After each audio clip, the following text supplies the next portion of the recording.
इन 5 पेड़ों से आती है दरिद्रता, गरीबी, इन्हें तुरंत हटाएं। एक समय की बात है, माता पार्वती ने भगवान शिव से पूछा, स्वामी आज मेरा ये जानने के लिए बड़ा ही मन उत्सुक हो रहा है कि मनुष्य को किन किन पौधों का रोपण करना चाहिए और कौन से पौधे घर के सामने लगाने चाहिए। किन पौधों का रोपण करने से सारे कष्ट और गरीबी दूर होती है तथा शत्रु, रोग, भय, भूत आदि संकटों से बचने के लिए कौन से पौधे घर की सीमा में लगाने चाहिए। अब भगवान शिव मुस्कुराते हुए कहा, देवी पार्वती, आपने आज समस्त मानव जाति के कल्याण के लिए अत्यंत ही महत्वपूर्ण प्रश्न किया है। इस संसार में पौधों का बहुत बड़ा योगदान है। पौधे सदा ही पूजनीय हैं, किंतु आज आपने उचित ही प्रश्न किया है कि घर की सीमा में पौधों को लगाना बहुत ही शुभ फल प्रदान करता है। पौधे घर की सुंदरता को बढ़ाते हैं, साथ ही ये वातावरण को शुद्ध रखते हैं। पौधों से सकारात्मक ऊर्जा का संचार होता है, जो मनुष्य के जीवन के लिए अत्यंत आवश्यक होता है। पौधे नकारात्मकता को कम करने, वातावरण को अधिक सकारात्मक बनाने का कार्य करते हैं। घर के सामने शुभ पौधे लगाने से घर में सुख समृद्धि आती है। साथ ही ये पेड़ पौधे कई प्रकार के वास्तु दोषों को भी नष्ट करते हैं। घर के आंगन में लगे पौधे देवताओं के समान घर की रक्षा करते हैं। अब भगवान शिव कहते हैं कि देवी पार्वती, घर के पास कौन से पौधे लगाने चाहिए और कौन से नहीं, इसके बारे में बताने से पहले मैं तुम्हें एक प्राचीन कथा सुनाता हूँ, जिससे तुम्हें समझ में आ जाएगा कि पौधों का घर के पास लगाना कितना शुभ होता है और कौन कौन से पौधे घर के पास लगाने से दुख एवं दरिद्रता आती है। जो भी मनुष्य इस कथा का श्रवण करता है, उसके 100 पाप नष्ट हो जाते हैं और उसकी गरीबी का नाश होता है। अब देवी पार्वती ने कहा, है स्वामी, मैं इस कथा को बस ध्यानपूर्वक सुनूंगी, कृपया मुझे कथा सुनाइए। फिर भगवान शिव ने कहा, पार्वती, प्राचीन समय की बात है, मगध देश में एक अत्यंत सुहावनी नगरी थी। उस नगरी में दीनदयाल नाम का एक व्यापारी अपनी पत्नी कौशल्या के साथ निवास करता था। दीनदयाल भगवान विष्णु का परम भक्त था। वो रोजाना भगवान विष्णु की पूजा करता था। दीनदयाल की पत्नी भी सुशील और घरेलू कार्य में दक्ष थी। उसके घर में धन धान की कोई कमी नहीं थी। भगवान विष्णु की कृपा से उसके पास सब कुछ था। इस प्रकार से अनेक दिन बीत जाने के बाद में एक दिन उसकी पत्नी ने अपने आंगन में कुछ पौधों का रोपण किया और रोजाना उन पौधों को जल चढ़ाकर उनकी सेवा करने लगी। किंतु दीनदयाल की पत्नी को पौधों के रोपण का ज्ञान नहीं था। उसे जो पौधे प्रिय लगे उन्हीं पौधों का रोपण उसने कर दिया। जो पौधे अशुभ होते हैं उन्हीं पौधों का रोपण उसने अपने घर के आंगन में कर दिया, जिस कारण से उस दीनदयाल को व्यापार में काफ़ी सारा घाटा होने लगा। उसके घर में रोज कलह होने लगा, पति पत्नी के बार बार झगड़ा होने लगा। उन दोनों के जीवन में अनेक प्रकार की कठिनाइयां आने लगीं। दीनदयाल का सारा व्यापार डूब गया और उसका सारा धन भी नष्ट हो गया।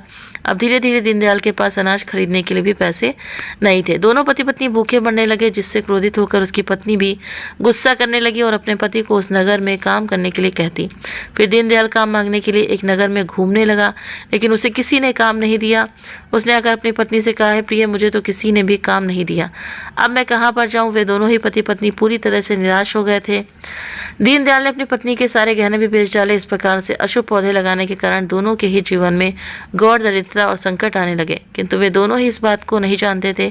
फिर एक दिन अचानक एक साधु महात्मा दीनदयाल के घर पर आते हैं। महात्मा को देखकर दीनदयाल उन्हें प्रणाम करने लगा और बोला, है महात्मा, पधारिए, इस गरीब के घर में आपका स्वागत है। कहिए, मैं आपकी किस प्रकार से सहायता कर सकता हूँ। वो साधु कहने लगा, बेटा, मैं तीर्थ यात्रा पर निकला हूँ और विश्राम करने के लिए कोई जगह खोज रहा हूँ। यदि तुम्हें कोई कष्ट न हो तो मुझे अपने घर में स्थान दे दो। मैं 2 दिनों से भूखा हूँ, कुछ भोजन भी प्राप्त हो जाए तो बड़ी कृपा होगी। साधु महात्मा के ऐसे वचन सुनकर दीनदयाल कहने लगा, है महात्मा, आप अवश्य कोई पुण्यात्मा दिखाई पड़ते हैं। आपके मुखमंडल पर बहुत तेज है। आपकी सेवा करने का मुझे सौभाग्य मिल रहा है। आपकी सेवा करके मुझे बड़ा आनंद मिलेगा। कृपा करके आप घर के अंदर चलिए। फिर वो साधु महात्मा उसके घर के अंदर जाते हैं और विश्राम करने लगते हैं। दीनदयाल उन महात्मा की बड़ी सेवा करता है, परंतु उसके घर में अन्न का एक दाना भी नहीं था। दीनदयाल अपनी पत्नी के पास में गया और कहने लगा, हे प्रिय, आज हमारे घर पर जो साधु महात्माएं हैं वो बड़े पुण्यवान दिखाई पड़ते हैं। हमें उनके भोजन के लिए कुछ उपाय करना चाहिए। मैं नगर में जाकर किसी से थोड़ा सा धन मांगकर खाने का सामान लाता हूँ। इतना कहकर दीनदयाल नगर में एक सेठ के घर जाता है और सेठ से थोड़ा सा धन लेने की विनती करता है, परंतु वो सेठ दीनदयाल को धन देने से मना कर देता है और कहता है, तुम्हारे पास तो फूटी कौड़ी तक नहीं है, तुम मेरा धन कैसे वापस लौटाओगे। दीनदयाल गिड़गिड़ाता हुआ कहने लगा, सेठ जी, कृपा करके आप मुझे थोड़ा सा धन दे दीजिए, मैं जल्दी ही वापस लौटा दूंगा। यदि मैं धन नहीं लौटा पाया तो आप मेरा घर ले लीजिएगा। दीनदयाल की बात सुनकर उस सेठ को उस पर थोड़ी सी दया आती है और वो उसे धन देते हुए कहता है, ठीक है, यदि तुमने धन नहीं लौटाया तो तुम स्वयं ही मुझे अपना घर सौंप देना। दीनदयाल कहता है, सेठ जी, मैं आपको वचन देता हूँ कि यदि मैंने धन नहीं लौटाया तो मैं आपको मेरा घर सौंप दूंगा। फिर दीनदयाल उस सेठ से धन लेकर बाजार से खाने पीने का सामान लेकर अपने घर आ जाता है और अपनी पत्नी से कहता है, हे प्रिय, तुम शीघ्र साधु महात्मा के लिए भोजन बना कर लाओ। फिर दीनदयाल की पत्नी भोजन बनाती है और उन साधु महात्मा को भोजन परोसती है।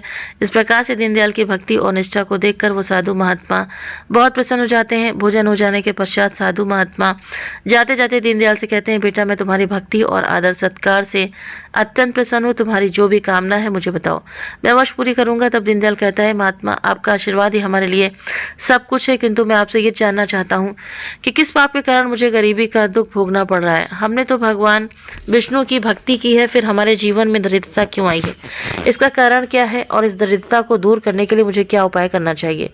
फिर साधु महात्मा कहते हैं, बेटा मैं जब तुम्हारे द्वार पर आया था तभी मुझे ये ज्ञात हो गया था कि तुम्हारे जीवन में घोर दरिद्रता का संकट आया हुआ है, क्योंकि तुम्हारे घर के सामने जो पौधे हैं वही तुम्हारी दरिद्रता का कारण है। इसीलिए तुम इन पौधों को हटाकर उनके स्थान पर शुभ पौधों का रोपण करो।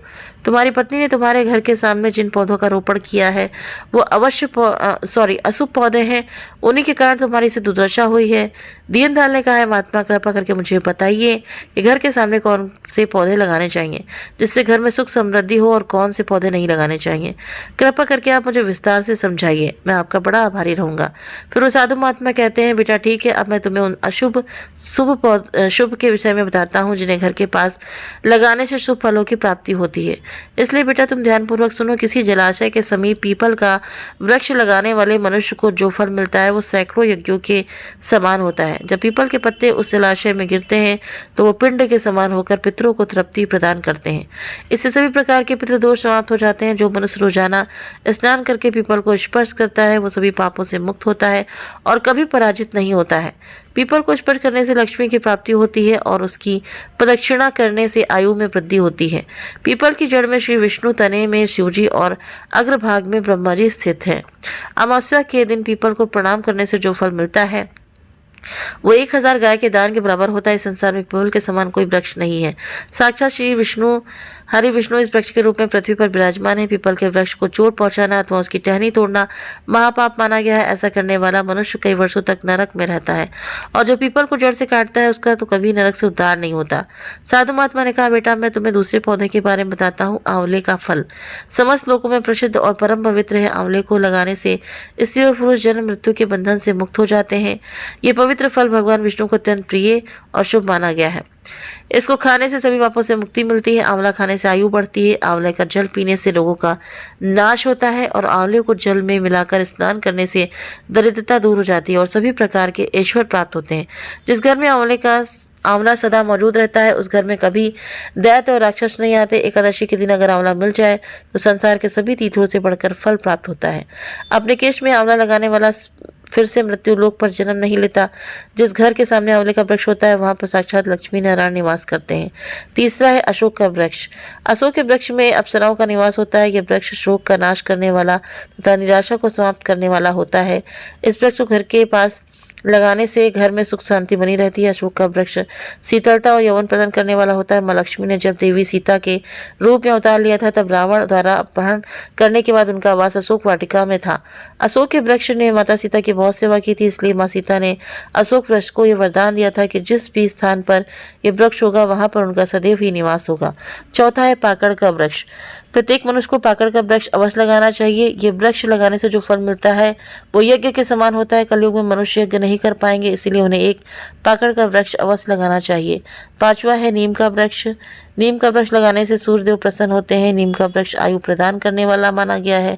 इसे घर के पास लगाने से नाना प्रकार के रोगों से छुटकारा मिलता है। माता लक्ष्मी को नीम के पत्ते अत्यंत प्रिय हैं, इसलिए वो नीम के वृक्ष के पास निवास करती हैं। घर के सामने नीम के वृक्ष का रोपण करने से धन संपत्ति की प्राप्ति होती है। छठा है जामुन का वृक्ष। यदि कोई मनुष्य कन्या प्राप्ति की कामना करता है तो उसे जामुन का वृक्ष अवश्य लगाना चाहिए। जिस मनुष्य के घर के सामने जामुन का वृक्ष होता है उसके घर में कन्या का जन्म होता है जो कुल का गौरव बढ़ाती है। सातवां है बेल का वृक्ष। बेल के वृक्ष में भगवान शिव और गुलाब में देवी पार्वती का निवास होता है, इसलिए अगर बेल के वृक्ष के पास गुलाब का पौधा लगाया जाए तो शिव पार्वती का आशीर्वाद प्राप्त होता है। उस घर में कभी दुख दरिद्रता नहीं आती, उस घर में कभी अकाल मृत्यु नहीं होती है और कोई स्त्री विधवा नहीं बनती है। आठवां है नारियल का पेड़। नारियल का पेड़ लगाने से पुरुष अनेक स्त्री का पति बनता है। नारियल किसी भी धार्मिक अनुष्ठान का आवश्यक अंग होता है। यह अत्यंत शुभ माना जाता है। घर के आंगन में नारियल का पेड़ होने से घर में शुभ फल प्राप्त होता है और उस घर के सदस्यों का मान सम्मान होता है। सुंदर पत्नी की कामना करने वाले मनुष्य को अनार का वृक्ष लगाना चाहिए। पलाश का पेड़ ब्रह्म तेज प्रदान करता है, इसलिए इसका रोपण अवश्य करना चाहिए। वंश वृद्धि और संतान प्राप्ति की कामना करने वाले मनुष्य को अंकुर का वृक्ष अवश्य लगाना चाहिए। अगर मनुष्य किसी बीमारी से पीड़ित है तो उसे खेर का वृक्ष लगाना चाहिए। खेर का वृक्ष लगाने से बड़े बड़े रोग नष्ट हो जाते हैं। ये वृक्ष आरोग्य प्रदान करने वाला होता है। कुंद अर्थात मोगरे के पेड़ में गंधर्व निवास करते हैं, इसलिए इस पौधे का रोपण अपने घर के पास करने के कार्यों में सिद्धि और शुभ फलों की प्राप्ति होती है। खासकर कला के क्षेत्र में काम करने वाले लोगों को यह पौधा अवश्य लगाना चाहिए। यदि किसी मनुष्य को चोर और लुटेरों का भय सता रहा है तो उसे अपने घर के पास बेंत का वृक्ष जरूर लगाना चाहिए। वृक्ष चोर लुटेरों को भयभीत करता है और घर की रक्षा करता है। चंदन और कटहल के वृक्ष पुण्य और लक्ष्मी प्रदान करते हैं। इन वृक्षों का रोपण करने से दुख दरिद्रता समाप्त हो जाती है। घर की उत्तर दिशा में पाम, कनक और चंपा का पौधा लगाया जाता है जो धन में वृद्धि करता है। केले का पेड़ भी बहुत शुभ होता है। ये घर में सुख समृद्धि और खुशहाली लाता है। केले के पेड़ में भगवान विष्णु का वास होता है, इसलिए घर में केले का पेड़ होने से घर में धन की कमी नहीं होती है। हर श्रृंगार के पौधे को परिजात भी कहा जाता है। इस पौधे की उत्पत्ति समुद्र मंथन के समय हुई थी और माँ लक्ष्मी भी समुद्र मंथन से प्रकट हुई थी, इसलिए परिजात के पौधे का बहुत अधिक महत्व है। यदि इस पौधे को अपने घर पर लगाते हैं तो आपको माँ लक्ष्मी की विशेष कृपा प्राप्त होगी।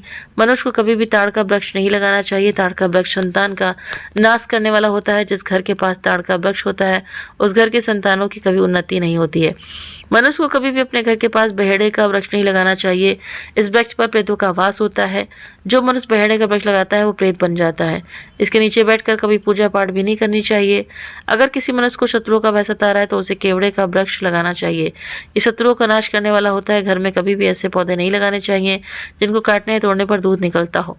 घर के सामने कभी भी बबूल का पेड़ नहीं लगाना चाहिए। इसे लगाने से विपत्ति आती है। घर के सामने बेर का वृक्ष नहीं लगाना चाहिए। इसे लगाने से घर में नकारात्मकता बढ़ती है, धन का नाश होता है और संकट आते हैं। किसी भी मनुष्य को अपने घर के सामने पपीते का वृक्ष नहीं लगाना चाहिए। इस वृक्ष को लगाने से धन का नाश होता है और दरिद्रता आती है। अगर पीपल का वृक्ष घर की पूर्व दिशा में होता है तो घर में निर्धनता व्याप्त हो सकती है। वट वृक्ष घर की पश्चिम दिशा में हो तो घर में शोक का काल चिरकाल तक रहता है। दक्षिण दिशा में तुलसी का पौधा हो तो संतान को पीड़ा सहन करनी पड़ती है। किसी भी मृत वृक्ष की छाया घर पर पड़ती है तो मृत्यु का सूचक होता है। मृत वृक्ष को तुरंत उखाड़ देना चाहिए। फिर साधु महात्मा ने कहा, बेटा इस प्रकार मैंने तुम्हें इन सभी शुभ और अशुभ वृक्षों के विषय में बता दिया है, इसलिए तुम इन वृक्षों का रोपण करो और भगवान की कृपा को प्राप्त करो। दीनदयाल ने कहा, है महात्मा आपने आज मुझे उत्तम ज्ञान दिया, मैं आपका धन्यवाद करता हूँ। फिर साधु महात्मा उसको आशीर्वाद देकर उस स्थान से अंतर्ध्यान हो जाते हैं। साधु को अचानक अदृश्य हुआ देखकर दीनदयाल और उसकी पत्नी को आश्चर्य होता है। फिर उन्हें समझ में आता है कि साक्षात भगवान विष्णु ही उनके घर पर आए थे। फिर दीनदयाल उन साधु महात्मा के कहे अनुसार अपने घर के सामने अनेक शुभ वृक्षों का रोपण करता है, जिससे अचानक ही उसे बहुत सारे धन की प्राप्ति होती है और उसकी दरिद्रता भी दूर हो जाती है। फिर दोनों पति पत्नी भगवान विष्णु का धन्यवाद करते हैं। अगर आपको ये जानकारी पसंद आई हो तो वीडियो को लाइक, शेयर, सब्सक्राइब करना ना भूलें। अब अपने कमेंट करके भी जरूर से जरूर बताएं। Thank you.